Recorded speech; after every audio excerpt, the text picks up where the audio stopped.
Phil Petterbridge, a managing director of Neon Street Ltd, worked for Sony in 2004 whilst at university. He thought he had a stable career for when he left, but unfortunately, Sony wasn't ready for music becoming digital. I got a job working for Sony whilst I was doing student radio. So it was £100 a month, that was the salary, plus free music. And it was my job to promote artists like Beyonce and Springsteen and Delta Goodrem and the Zootons and the Coral to TV, radio and press, student media, in the east of England. And I did that for 2 years until I graduated. And then a week after I graduated, Sony and BMG merged and 400 of us lost our jobs, which is a bit of a shame because the plan was that you graduate, go into Sony and do other stuff. Why do you think that happened?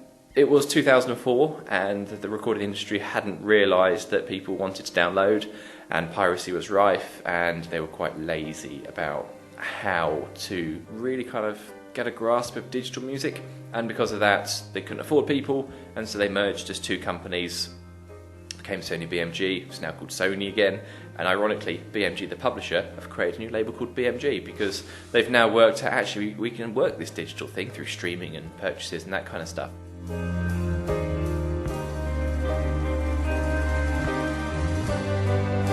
There's three main routes that musicians build fan bases. One is through traditional media, TV, radio, press. One is through social media, and then the other is through live, through supporting. How you gather your fan base really depends upon the type of act you are and what you're trying to do. So for example, if your audience is quite young, you'd go down the more social route. If your audience is more mainstream, then you'd hit the traditional media route because you're reaching a critical mass and the media want to engage with a wider audience. If your audience is more, how can I put this, refined, i.e. that 30, 40 plus, you might go down the tour support route where you support a bigger, more established artist, you build the fan base through mailing lists, merchandise, and then they choose their own route, whether it be the social or the traditional media route.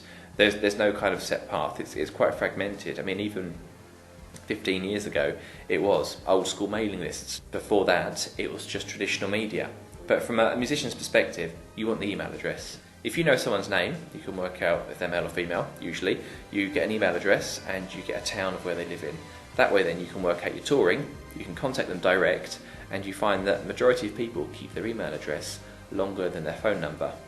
And from that perspective, if you're regularly actively performing and working as a musician, every person on your mailing list buys a record per year, great.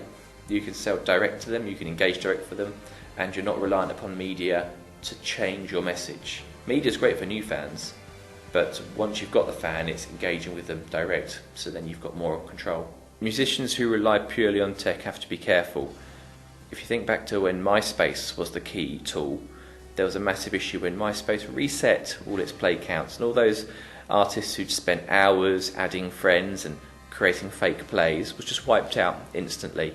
I think they've got to be careful about buying likes, buying views, and it's quite obvious to see if someone is, I just say they've got to be true, legitimate, and just get out there and work your arse off for it.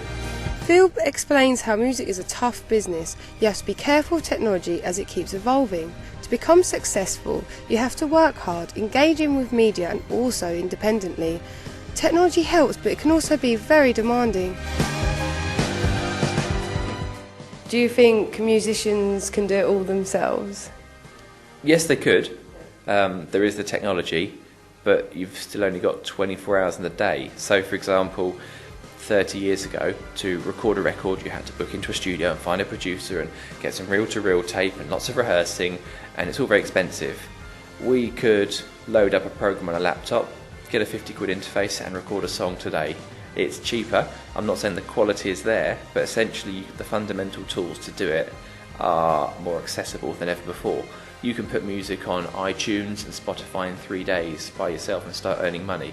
You can book a tour yourself. You can do promotion, marketing. You can use Photoshop to design your flyers. You can do all this kind of stuff, but there's still only 24 hours in a day.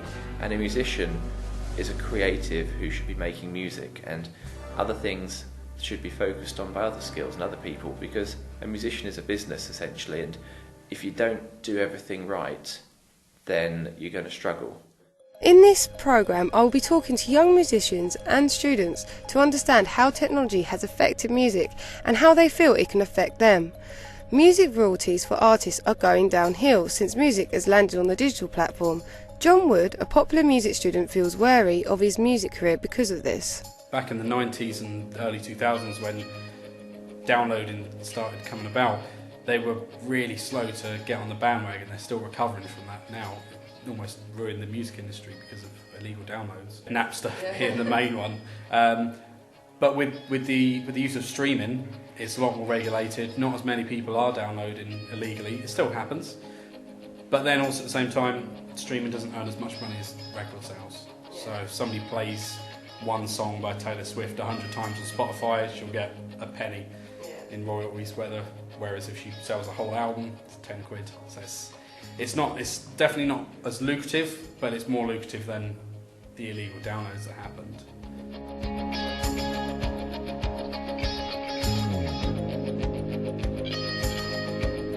So you've got a lot of people doing covers of songs they like, which then people will listen to the original, they'll know the original, they'll see this cover, they'll go, oh, that's absolutely amazing, that cover. Oh, I'm going to go listen to the original again. And it's almost like it almost re-sparks the discovery of that song again. Just finding a different style, for example, which, yeah, I think that really does help, especially fans doing that. The music industry is changing. According to IFPI Global Music Report, the music business continues to expand into new markets and create new business models, attracting more users to digital music services and bringing artists to a wider global audience.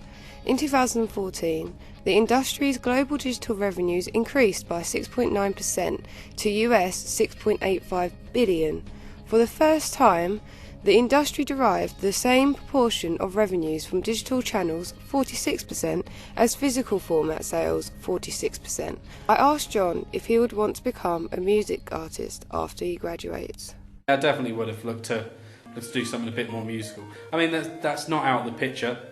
If something does come along, I'll take it, but you know, I'm not going to actively seek it yet. I might do it in a couple of years, but yeah, if royalties were better, if pay was better and it was more guaranteed, then yeah, I would have absolutely loved to have gone down the more performing route. Temi Boyo, recording artist, also known as Master T, believes that he should go down the independent record label route, as he feels that the major record labels use you more for profit than your creativity as an artist. He gains his fans from his performances than through technology. Even though you might be an amazing artist, if you're not selling records and stuff like that to just drop you, they don't really care who you are. They're just really in it for the money. Whereas with independent record labels, they would want to mold you to how they want you to be. And it's better in an independent label where you could just like work together and build a relationship between each other. There's two different types of artists. There's like people that love recording and like bringing out the music and making the music video for it, but they might not be able to perform it. So if you're good at both of them, like you can get fans from both ways, I reckon. But I think it's more from the live performances I do. Aisha Megan studies popular music. She realises that media plays a massive role in the music industry and that music artists are not just recognised for their music, but more as a product. That's how the music industry now works. You kind of have to have the media there because, you know, it's because of the media and because of the record labels where we know of albums being released, commercials, you know, advertisers, billboards. You see it all around, and media does play a big hand in that. There's a current and a common theme that happens with these artists where, you know, if you have a good voice, you will have a team of songwriters, and you'll also have a team of people who could work on your look and who can market you. And I feel as if lately, and this is just my personal opinion, but I feel as if the artists who are releasing songs from a label, it's not just about the music. If anything, I feel as if they're a product as well. technology does play a major role in the music industry, as well as media and advertisement. It seems that to become successful as a young musician, you need to be skilled in all these areas in order to succeed.